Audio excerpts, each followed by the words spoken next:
जय श्री राम दोस्तों, welcome back to my channel. ये है मेरा भारत भ्रमण का 14वां दिन। मैं जा रहा हूँ चूरू से बीकानेर। ये ट्रेन लगभग 2 घंटे लेट चल रही है। बाहर का नज़ारा देखते हुए आ जाता हूँ मैं बीकानेर। बीच बीच में डर भी लग रहा था क्योंकि मैं विदाउट टिकट भी था। बहुत ज़्यादा दूर उड़ रहे हैं भाई साहब, बहुत ज़्यादा। दोस्तों बीकानेर आके मैं सोच रहा था कहाँ पे रुकूंगा, तो मैं सीधा आश्रम आ गया। और वहाँ आने के बाद मैंने कहा कि मैं भारत भ्रमण कर रहा हूँ। तो एक भैया ने उन्होंने कहा कि आप हॉल में ऐसे ही फ्री में रह जाओ।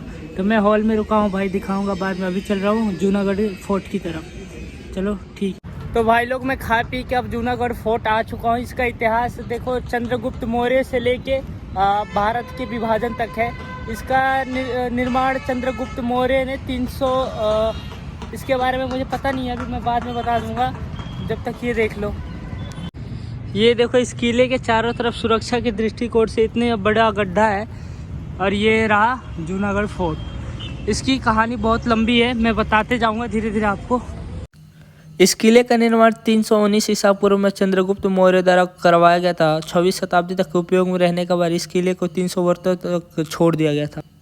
बाद में इस किले का निर्माण 1478 ईस्वी में राव बीकाजी द्वारा करवाया गया था। और बीकानेर की स्थापना 1488 ईस्वी में राठौर राजकुमार राव जी बीकाजी ने किया था। भाई लोग, जूनागढ़ किले को देखने के लिए मैंने 100 रुपये की टिकट ली है। पहली बार ये किले इसलिए देखने जा भी रहा हूँ क्योंकि इस पे मुगल चंद्रगुप्त मौर्य मतलब सभी धर्मों के राजा ने शासन किया है। इसे अलग अलग बनवाया है। तो चलो देखते हैं। ये बहुत किला विशाल होने वाला है। वीडियो वगैरह नहीं बनाने देंगे, फिर भी हम थोड़ी सी कर ही लेंगे। इस किले के अंदर भव्य महल है जो आपकी बीकानेर के महाराजाओं के जीवन और समय की झलक दिखलाता है।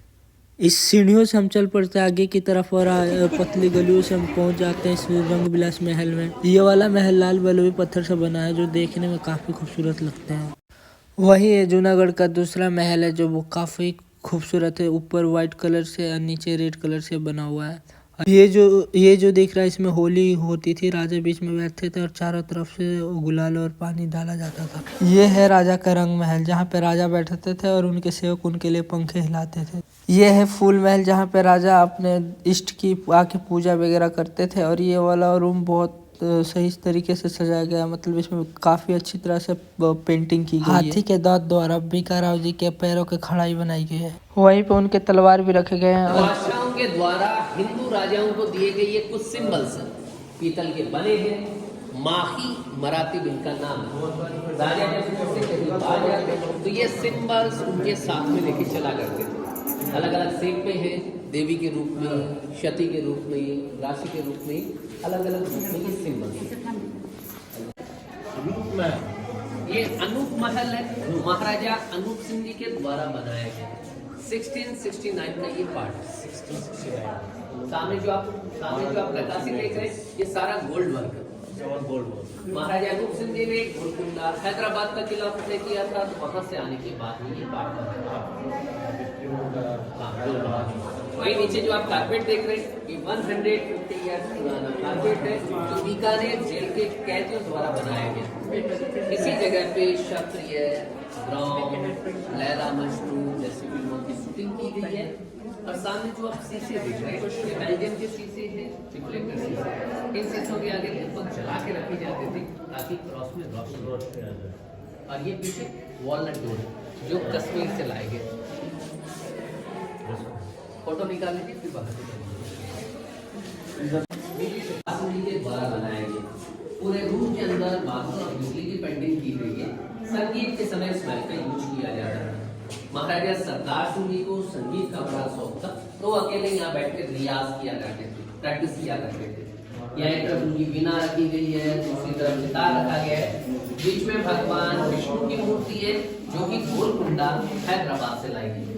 ये है चांदी का गेट और ये है 3 पत्ती खेलने का। और ये है वहीं पे बीच में हनुमान जी की मूर्ति। और ये पता नहीं किस लिए। यहाँ पे कोने में शिव भगवान का एक मंदिर है, इसलिए इस गार्डन का नाम है शिव गार्डन। अभी भी ये गार्डन शिव गार्डन के नाम से ही पुकारा जाता है।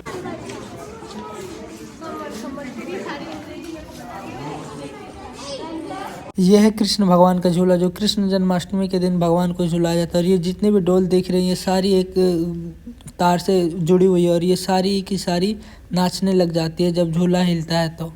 ये वहाँ के रानी जी का बिस्तर जो ऐसा रहता है, क्योंकि ये वाला बिस्तर छोटा है और साइज में भी छोटा है, जबकि वो 7 फुट की थी। ऐसा इसलिए है कि उन्हें कोई टाई ना कर सके। मतलब राजा सोते वक्त भी हमेशा नींद में भी वो रहते तैयार थे कि कोई आके उन्हें पकड़ ले और मार दे, इसलिए वो हमेशा छोटे बिस्तर पर सोते थे और जल्दी उठ जाए। ये है पुराने राजाओं द्वारा भेजी गई निमंत्रण पत्र। कोई तांबे के पत्र है तो कोई कागज के हैं तो कोई कपड़ों के हैं और कोई बहुत पुराने पुराने पत्र है। इसमें पढ़ना भी मुश्किल हो रहा है कि कौन सा लैंग्वेज में लिखा है। ज़्यादातर तो हिंदी लैंग्वेज में लिखे हैं जो पढ़ सकते हैं। और ये बहुत अलग अलग राजाओं द्वारा भेजी गई है ताम्रपत्र। कपड़ों पे कभी लिखा गया है, कहीं कागज पे लिखा गया, बहुत अलग अलग ढंग से लिखा गया। आप देखना आके कभी यहाँ पे।